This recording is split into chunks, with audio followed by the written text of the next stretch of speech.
Hi everyone, welcome to study word classes. तो friends, UP शिक्षक भर्ती 2024 यानी जो शिक्षा सेवा चयन आयोग बना हुआ था उस पर केस कर दिया गया है। तो ये जो है ऑफिशियल अपडेट मैं आपको बताने वाली हूँ। ये वीडियो बहुत ही ज़्यादा इंपॉर्टेंट है। यानी कि हाई कोर्ट में आधा दर्जन याचिकाएं जो पड़ चुकी हैं शिक्षा सेवा चयन आयोग जो बना है उसके खिलाफ, तो हम लोग डिटेल में जानेंगे ये जो अपडेट आई हुई है।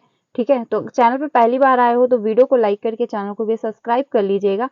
यहाँ से आपको सारी इंफॉर्मेशन दी जाती है टीचिंग से रिलेटेड, साथ ही साथ आपको क्लासेस भी मिलती हैं। तो जो हाई कोर्ट में याचिका दायर की गई है शिक्षा सेवा चयन आयोग के खिलाफ, वो हम लोग डिटेल में देख लेते हैं क्या अपडेट आई हुई है। देखिए, यहाँ पे लिखा हुआ है आयोग के खिलाफ हाई कोर्ट में हुई आधा दर्जन याचिकाएं। यानी कि हाई कोर्ट में क्या हुआ है, आयोग के खिलाफ जो है केस दर्ज किया गया है। नए आयोग का जो है कामकाज शुरू नहीं होने लगे केस, यानी जो आयोग बन चुका है लेकिन उसका जो कामकाज है वो शुरू नहीं हुआ है अभी तक। लेकिन क्या हुआ कि केस जो है उनके खिलाफ दर्ज होना स्टार्ट हो गया है। तो हम लोग अब देख लेते हैं आखिर ऐसा क्यों हुआ है।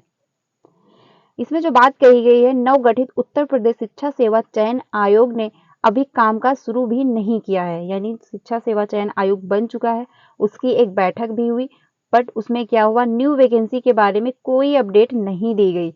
बात ये कही गई कि जो आपका असिस्टेंट प्रोफेसर की वैकेंसी आई हुई थी उसके जो फॉर्म फिलअप किए गए थे उसका एग्जाम ये पहले करवाएंगे, देन आपका टीजीटी एंड पीजीटी का एग्जाम होगा। लेकिन न्यू वैकेंसी कब आएंगी कोई अपडेट नहीं है। यानी आपका यूपी टेट हो गया, सुपर टेट हो गया, तो इसके बारे में कोई अपडेट नहीं आई थी, कोई भी न्यूज नहीं आई थी। यानी उसके बारे में कोई बात ही नहीं की गई है जो आपकी बैठक हुई थी। तो इस पर भी मैंने वीडियो बनाई थी, आप लोग जाकर के देख सकते हैं। तो शिक्षा सेवा चयन आयोग तो बन चुका, ठीक है, और जो बैठक हुई उसमें 9 कमेटियां भी गठित कर दी गई, लेकिन न्यू वैकेंसी के बारे में कोई बात नहीं कही गई। तो जिसमें बात हुई है और उनके खिलाफ न्यायालयों में मुकदमे होना शुरू हो गए हैं। कार्यवाहक अध्यक्ष और प्रमुख सचिव उच्च शिक्षा एमपी अग्रवाल की अध्यक्षता में शुक्रवार को पहली औपचारिक बैठक से पहले ही नए आयोग के खिलाफ लगभग आधा दर्जन मुकदमे हाईकोर्ट में हो चुके हैं। यानी कि आधा दर्जन जो है वो मुकदमे हाईकोर्ट में दर्ज हो चुके हैं। याचिकाकर्ताओं ने एरियर, एसीपी जैसे मुकदमे में नवगठित आयोग को पार्टी बनाया है। ठीक है, वहीं प्रयागराज के ही एक अल्पसंख्यक विद्यालय, ठीक है, स्टेटस एंड मतलब इंटर कॉलेज मऊ आइमा ने वर्षों से शिक्षक भर्ती न होने के कारण आयोग को पार्टी बनाते हुए हाईकोर्ट में मुकदमा दर्ज किया है, यानी मुकदमा किया है। ठीक है, तो इन्होंने भी, जो अल्पसंख्यक हैं, उन्होंने भी हाईकोर्ट में जो है शिक्षा सेवा चयन आयोग के खिलाफ मुकदमा किया है, क्योंकि अल्पसंख्यक संस्थाओं में शिक्षक भर्ती की जिम्मेदारी भी इसी नए आयोग को ही दी गई है। सन 2017 में तत्कालीन माध्यमिक शिक्षा मंत्री डॉक्टर दिनेश शर्मा ने अल्पसंख्यक कॉलेजों में शिक्षक भर्ती पर रोक लगा दी थी। यानी 2017 में क्या किया गया था, दिनेश शर्मा जो थे उन्होंने अल्प कॉलेज जो थे उन पर भर्ती पर रोक लगा दिया था। उसके बाद से शिक्षकों की भर्ती नहीं हुई है। पुराने शिक्षकों की सेवानिवृत्त होने के कारण कॉलेज संचालन में जो है अड़चन आ रही है। यानी कि जो टीचर जो पहले से मौजूद थे उनका रिटायरमेंट होता चला गया, तो नए टीचर उसमें ज्वाइन नहीं कर पाए, यानी वैकेंसी ही नहीं निकली, उस पर भर्ती पर जो रोक लगा दी गई, इस वजह से नए शिक्षक उसमें मतलब नए शिक्षक ज्वाइन ही नहीं किए गए, नियुक्त ही नहीं किए गए। तो इस वजह से क्या हुआ कि जो कॉलेज थे उनको चलाने में अड़चन आ रही है, यानी कि दिक्कतें हो रही हैं, क्योंकि जो टीचर हैं वो रिटायर तो हो रहे हैं बट नई वैकेंसी आ नहीं रही है। तो इस वजह से बहुत से ऐसे स्कूल हैं जहाँ पे एक टीचर है, या फिर बहुत ऐसे स्कूल है जहाँ पे टीचर ही नहीं है, कंबाइंड स्कूल चल रहे हैं। तो ये सारी समस्याएं हैं यूपी में।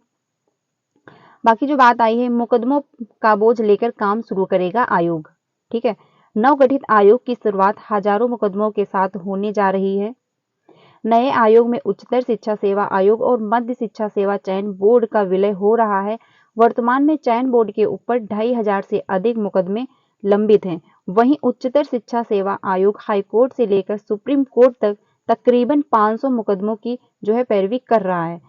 आने वाले समय में उच्चतर और चयन बोर्ड की सारी संपत्ति देनदारियों के साथ ही मुकदमों का बोझ भी नए आयोग के पास ही जाएगा।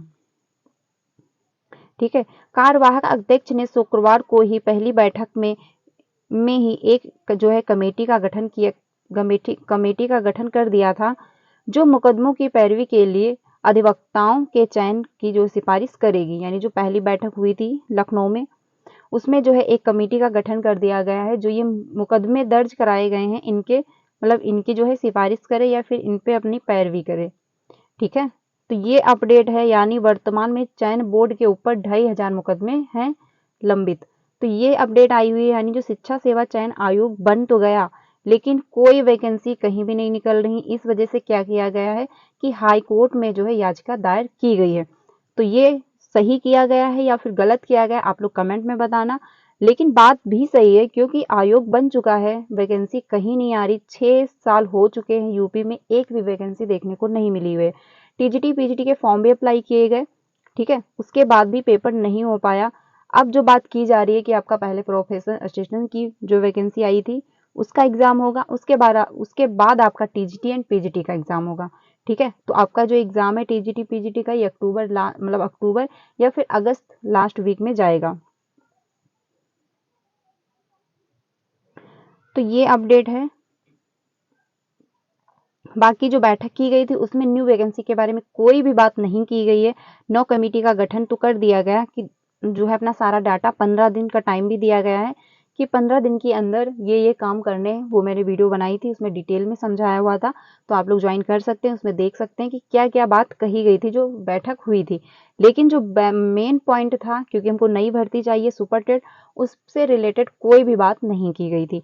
तो ये इन्फॉर्मेशन जो है शिक्षा सेवा चयन आयोग पर केस दर्ज किया गया है। अब इस पे क्या निर्णय लिया जाता है, जो भी अपडेट आएगा यहाँ से आपको इन्फॉर्म कर दिया जाएगा।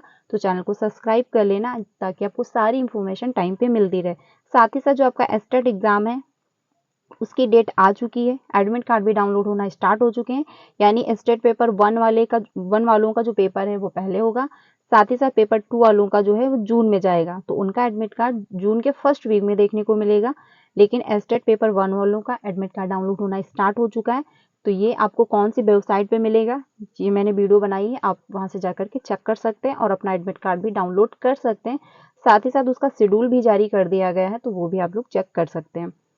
तो इन्फॉर्मेशन इंपॉर्टेंट है, ज़्यादा से ज़्यादा अपने फ्रेंड को शेयर कीजिएगा। बाकी चैनल पे पहली बार आए हो तो वीडियो को लाइक करके चैनल को भी सब्सक्राइब कर लेना। यहाँ पे आपको बीपीएससी एंड सीटेट की क्लासेस मिलती हैं, तो आप लोग ज्वाइन कर सकते हैं। बाकी कोई भी इन्फॉर्मेशन आएगी आपको यहाँ से इन्फॉर्म कर दी जाएगी। तो मिलते हैं नेक्स्ट वीडियो में। Thank you.